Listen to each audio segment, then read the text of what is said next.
Bienvenue à toutes et à tous dans cette nouvelle capsule. Mon inspiration du moment, parce que ça fonctionne comme ça serait de faire des capsules sur, essayer de décortiquer un petit peu les croyances et jusqu'où on peut défaire des croyances, jusqu'où les croyances nous piègent, mais un petit peu thème par thème, hein, parce qu'il y a des choses qui nous concernent moins, nous concernent beaucoup, etc. Bon, enfin bref. Et puis, il y a des croyances qu'on imagine ne pas être des croyances, hein, finalement. C'est d'essayer de clarifier un petit peu tout ça pour progresser pour tous les gens qui ont envie de le faire, dans cette remise en question de ces croyances et surtout de la reconnaissance de ça, c'est une croyance et qu'est-ce que je fais avec ça? C'est vraiment ça le thème. Donc, j'aimerais développer plusieurs capsules thématiques sur les croyances qu'on peut avoir dans tel ou tel domaine, sur la santé, sur l'éducation, sur le monde du travail, etc. Bon, différentes choses, les structurer comme ça. Donc, ce que j'aimerais, c'est que vous mettiez votre grain de sel, votre avis dans les commentaires pour savoir si ça vous intéresse qu'on essaie de décortiquer ça et d'avancer sur la prise de conscience de ce que sont toutes les croyances qui nous encombrent, hein. Moi, je suis très balançant tout ça, voilà. C'est mon choix à moi. Je ne vous dirai pas balancer tout ça, l'objectif est de reconnaître ce qui est croyance et ce qui pourrait être remplacé par autre chose, mais de prendre conscience de ce qui est une croyance, que c'est une croyance qu'on nous a imposée, de remettre ça à sa vraie place, même si on fonctionne avec ça pendant un certain temps, ça je l'ai déjà expliqué, mais d'avoir tout simplement d'être conscient de ce que c'est, hein, et non pas, ça peut pas être autrement, et non pas, voilà, tous ces non-raisonnements, finalement, je dirais, par rapport à ça. Alors, bon, on va le voir après, travailler sur les croyances, ça demande quelques critères. Avant toute chose, je vais vous remercier de participer à cette chaîne. Je veux remercier les nouveaux abonnés parce que j'ai vu qu'il y en avait pas mal et je suis très très heureuse de vous accueillir. Donc les nouveaux abonnés, je vous remercie pour les pouces, je vous remercie pour les partages, je vous remercie pour les dons, je vous remercie pour tout. Également les commentaires. Et comme je vous le dis, j'attends vos commentaires pour voir si ces ouvertures, en fait, ces discussions sur les croyances, ça a de l'intérêt pour vous.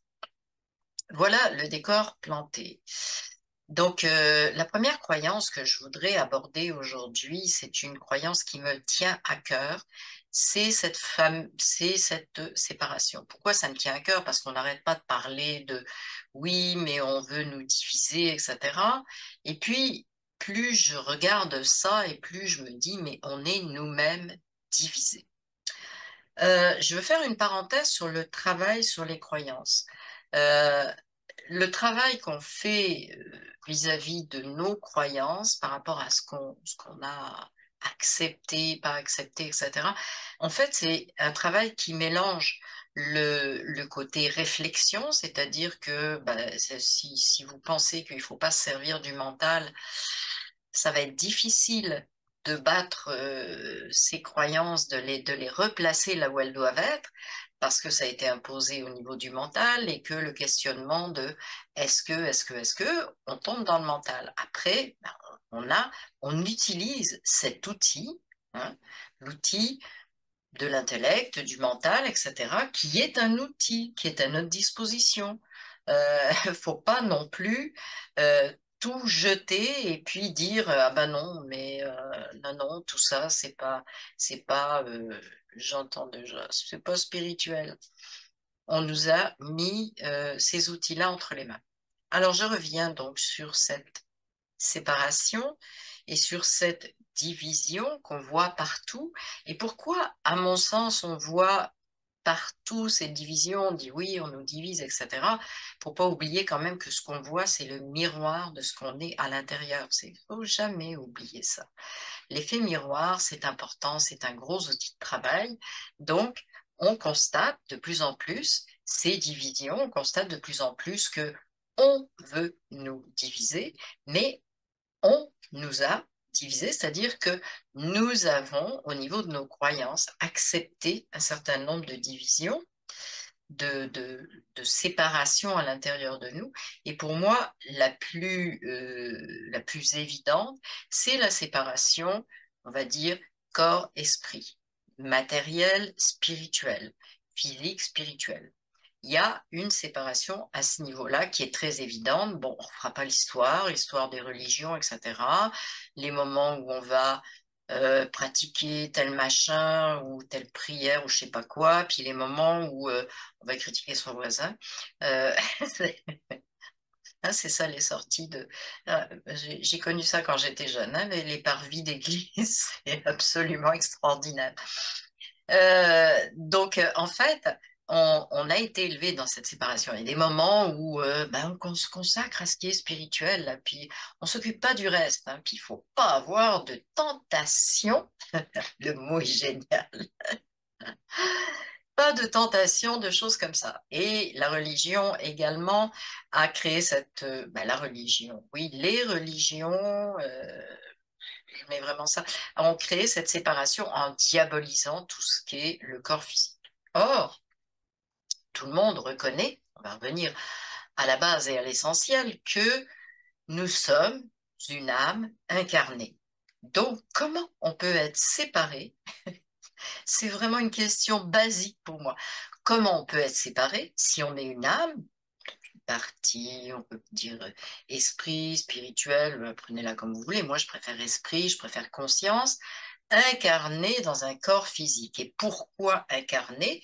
Parce que c'est l'expérience choisie, parce que c'est la façon de, effectivement, je dirais pas grandir, je me mêle pas de ces trucs-là, mais c'est ce qu'on a choisi de vivre pour l'instant. Moi, je me contente de ça. C'est ce qu'on a choisi de vivre à ce moment-là. Pour l'instant, j'en reste là.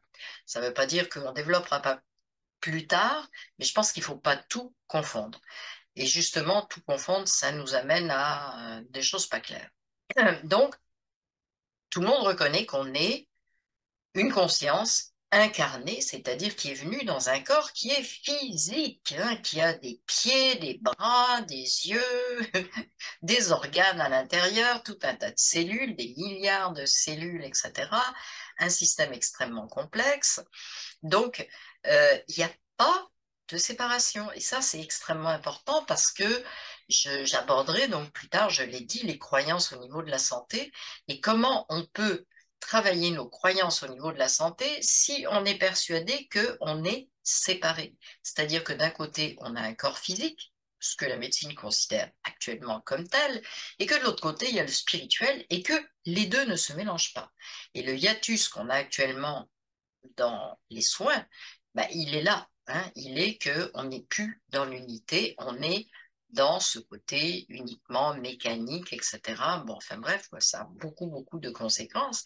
Mais pour moi, le plus marquant de ces séparations, c'est de ne pas refaire l'unité. Et donc, tout ce qu'on vit à l'intérieur de notre corps, finalement, c'est notre conscience qui le vit.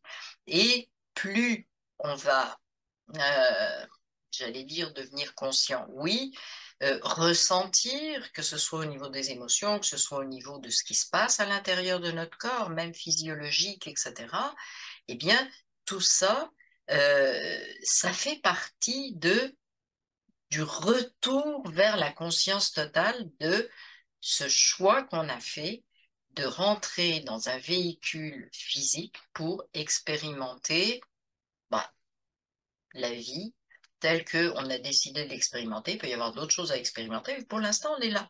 On est là et ça se passe depuis que on a été conçu, ça se passe dans notre corps, ça se passe pas ailleurs. Donc il faut vraiment aller refaire, à mon avis, c'est une priorité, c'est une urgence d'aller refaire cette unité. Ça explique beaucoup pourquoi souvent je dis oui, la méditation, etc. Parce que pour moi, la méditation, c'est un peu comme la prière. C'est on se met à part. Je dis pas que la méditation est contre cette unité, etc.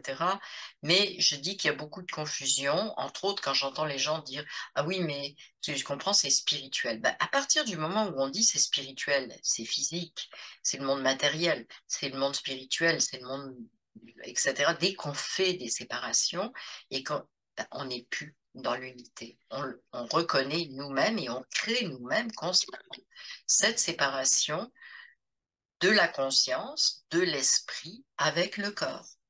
Or, c'est une erreur magistrale pour le reste de notre vie. Et c'est probablement, c'est une porte ouverte aussi à la manipulation de cette séparation. Donc, je voulais pas en dire plus. Ce que je voulais, c'est vraiment ouvrir cette porte et puis vous amener à prendre conscience que tout ça est relié.